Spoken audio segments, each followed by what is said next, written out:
po, take a break muna po kami dito sa Sitio Sawmill.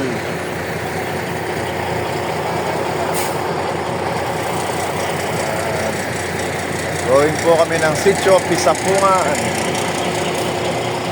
para po sa medical mission at pagbibigay ng konting tulong sa ating mga kapatiran na Aita sa Sitio Pisapungan. Ito po yung ating mga sasakyan na pag-aari ng ating munisipyo ng Capas.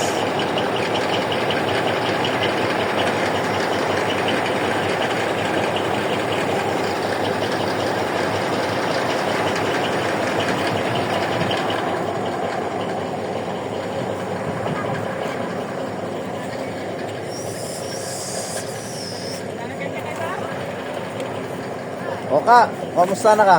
Ito po ang ating kapatid, si Tatay, taga Sitio Pilyen Sitio Pilyen.